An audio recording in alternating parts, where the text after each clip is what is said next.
The boat that Jesus was in today's gospel would have probably been a very small fishing boat, and there wouldn't have been any covered sleeping quarters for someone to be asleep in. He just would have been in the back of the boat with people all around him. And Jesus and the apostles would have been pelted with rain as the squall came up, and the boat would have been thrown, by the wind and by the waves crashing against it. I'm sure the men would have been shouting commands and orders to each other to try and keep the boat afloat. And what's Jesus doing during this time? He's asleep on a cushion. He either has a superhuman sleeping ability like teenagers have, or maybe he was completely exhausted from his ministry, preaching from one place to another and constantly dealing with large crowds and always being on the road and, never having a place to stay. So maybe he was just physically exhausted. Or maybe his trust in his heavenly Father was so perfect that the chaos of the sea didn't really bother him, and it wasn't even his concern. Because he knew what his mission was, he knew what his heavenly Father had called him to do, and he knew that no storm was going to stand in his way.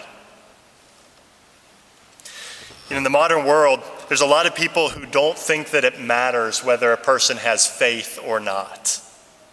They view faith simply as a bunch of intellectual ideas that don't really have a practical impact on a person's well-being. But nothing could be further from the truth. The depth of a person's faith makes all the difference when it comes to interior peace. Someone with faith recognizes why we're created. They know what our purpose is, and they'll know who is in charge of everything that happens. And without faith, we're not going to have that. One of the traditional symbols for the virtue of faith is an anchor. And a lot of times if you visit different churches, in the stained glass windows, you'll see the symbol of an anchor, or in different Christian artwork. And the reason why an anchor is a symbol for faith is because an anchor keeps a boat in place, so that it doesn't drift wildly in the wind and the waves. It keeps the boat where you want the boat to be. And that's what faith does for us. It centers our lives properly. And so a person with deep faith is going to remain confident in the face of storms, because they'll know that there is one all-powerful God of the universe, and he's in control. And so any obstacles that we face are just opportunities for us to demonstrate and to deepen our fidelity to God.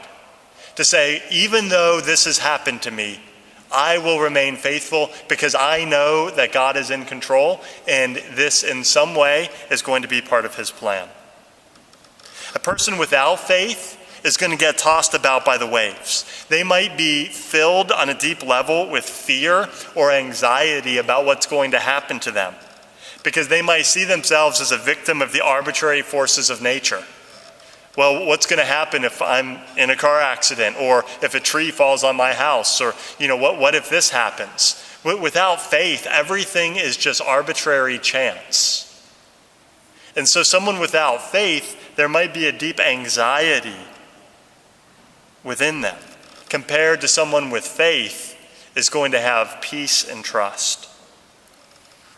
If we imagine a couple, getting married, think of the difference that it makes if a couple who's getting married recognizes that marriage is a calling from God, that the God who has created them is calling them to enter into marriage and to be married to each other.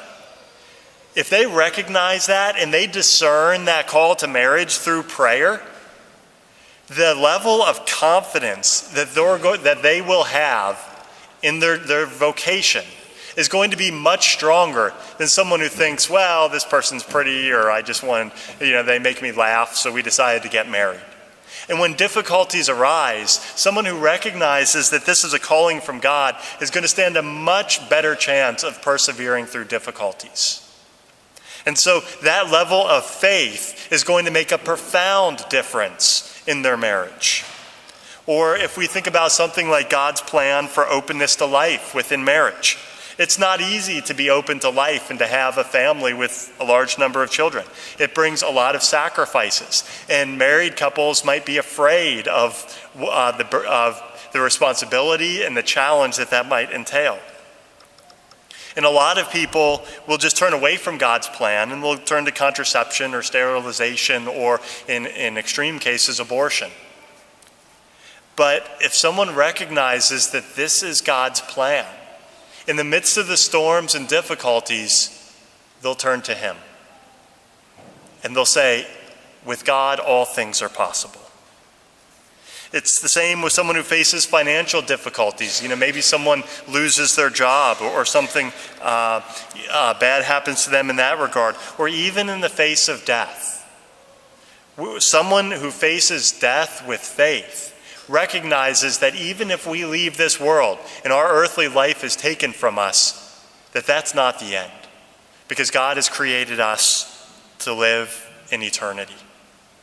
Without faith, someone's not going to have that confidence. We might feel very small compared to the vastness of the sea or an ocean, especially if we think about a violent storm coming up like the apostles faced. If we think about ourselves on the ocean in the middle of a storm, we're so small, and the ocean is so large and so powerful. But the ocean is tiny and minuscule compared to the infinite God. And when we were baptized, we received the indwelling of the Trinity in our souls. If anything should give us trepidation, it shouldn't be a storm in this world. It should be the infinite majesty of God, of the triune God.